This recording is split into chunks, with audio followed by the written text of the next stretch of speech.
आताच मुख्यमंत्री महोदयांनी नागपूरच्या घटनेबाबत निवेदन केलेलं आहे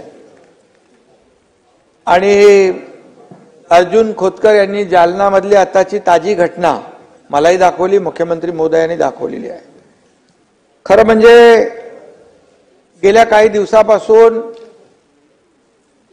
या राज्यामध्ये औरंगजेबाचं उदात्तीकरण का सुरू आहे, कोणी सुरू केलं, कशासाठी सुरू केलं, याचा एक खऱ्या अर्थाने याच्या मुळाशी तर सरकार जाईलच, परंतु औरंगजेब हा चांगला प्रशासक होता। शिवाजी महाराजांसारखा अशी तुलना एकदा अबू आझमी यांनी केली होती आणि त्यावेळेस अबू आझमी यांना देखील तशा प्रकारची समज दिली होती, पण पुन्हा त्यांनी काय राजकीय त्यांना फायदा मिळवायचा असेल म्हणून पुन्हा धर्मवीर संभाजी महाराजांचा अनन्वित छळ करून ज्या औरंगजेबाने हलाल करून त्यांचा छळ करून त्यांची हत्या केली हे आपल्या सगळ्यांना माहित आहे। त्यांचा इतिहास जर वाचला शंभूराजांचा आणि आता जो छावा सिनेमा पाहिला तर त्याची खरी वस्तुस्थिती त्याच्यामध्ये काय ती दाखवण्यात आलेली आहे। जर शंभूराजे छत्रपती संभाजी महाराज यांना 40 दिवस अनन्वित छळ केला, त्यांची जीभ छाटली, त्यांच्या अंगावरची साल्टी काढली, त्याच्यावर गरम तेल ओतलं, गरम पाणी ओतलं, त्याच्यावर मीठ टाकलं, त्याची जीभ छाटली, त्याच्या डोळ्यामध्ये गरम शिगा टाकल्या, असा अनन्वित छळ केलेला औरंगजेबाचं उदात्तीकरण करणं योग्य आहे का, हे माझा सवाल आहे। आणि या औरंग्याचा हा अशा प्रकारचं उदात्तीकरण करणं म्हणजे खऱ्या अर्थाने आपल्या शंभूराजांचा छत्रपती शिवाजी महाराजांचा अपमान करणं, खऱ्या अर्थाने हा देशद्रोहच आहे।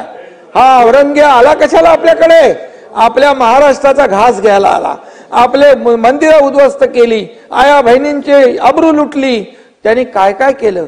शंभूराजे सापडत नव्हते तेव्हा निष्पाप लोकांचे बळी घेतले, रक्ताचे पाट वाहिले, हा सगळा इतिहास आहे।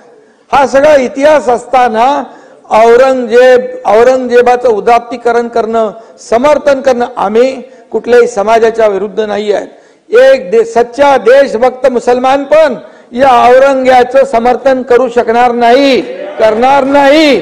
खरं म्हणजे अशा प्रकारचं त्याचं कौर्य होतं, अशा प्रकारचं त्याची क्रूरता होती आणि ज्या शंभूराजांना त्यांनी अनन्वित छळ करून मारलं तरी सुद्धा शंभूराजांनी बलिदान केलं, पण त्याच्या समोर मान झुकवली नाही भास्करराव। आणि म्हणून हा इतिहास आहे, हा इतिहास आपल्या समोर असताना आज काल समजा नागपूरमध्ये एक औरंगजेबाच्या विरोधात आंदोलन केलं, कितीतरी आंदोलन होत आहेत का औरंगजेब का आपला संत होता का, कोणाचा सगळे सोयरा होता का, कोणाचा नातेवाईक होता, कोण लागतो औरंग्या, कोण आहे औरंग्या। अरे उलट हा औरंग्याचा औरंगा हा महाराष्ट्राला लागलेला कलंक आहे।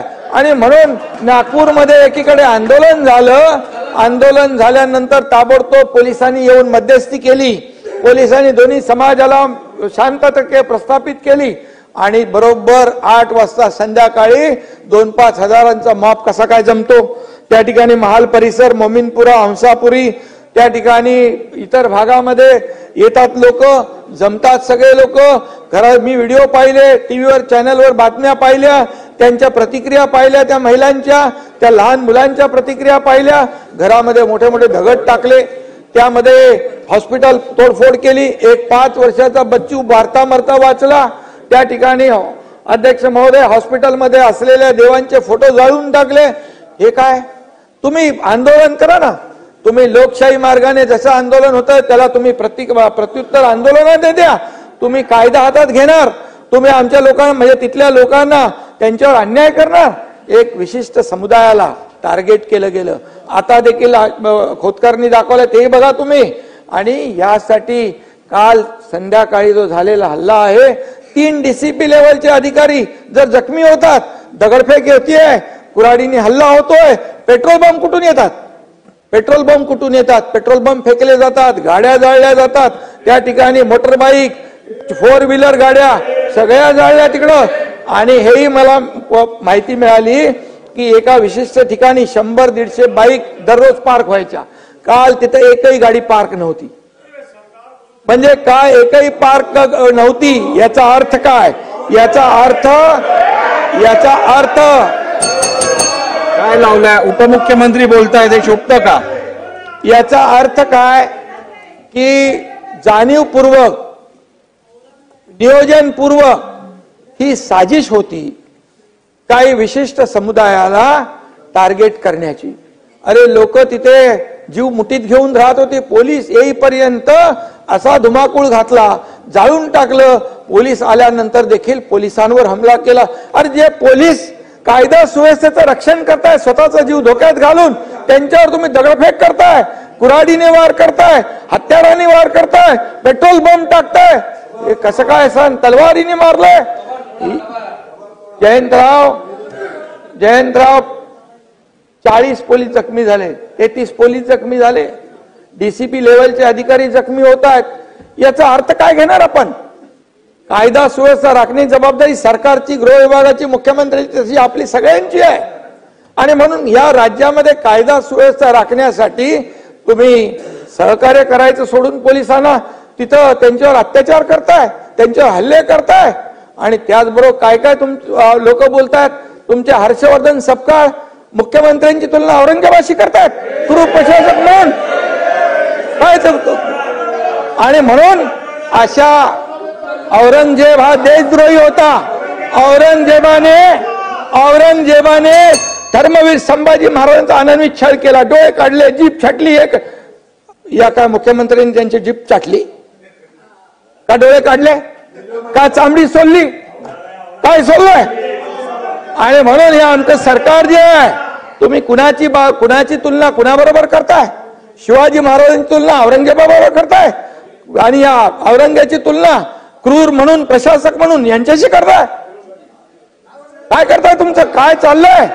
आणि म्हणून तुम्हाला सांगतो, नाना तुमचे अध्यक्ष हर्षवर्धन सपकाळ यांनी माफी मागितली पाहिजे. या ठिकाणी माफी मागितली पाहिजे. अन्यथा त्यांनी केलेलं हे कृत्य हे औरंगजेबाचं समर्थन करतायत, एका देशद्रोहाचं समर्थन करतायत. म्हणजे तेही देशद्रोही आहेत.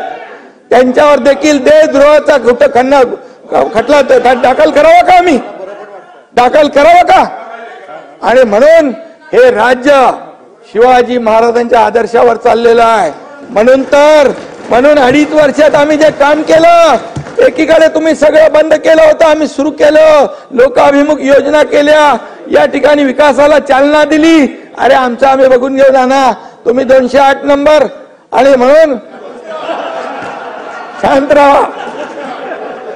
आम्ही एकच सांगतो, हे शिवाजी महाराजांच्या आदर्शावर चालणार हे सरकार आहे.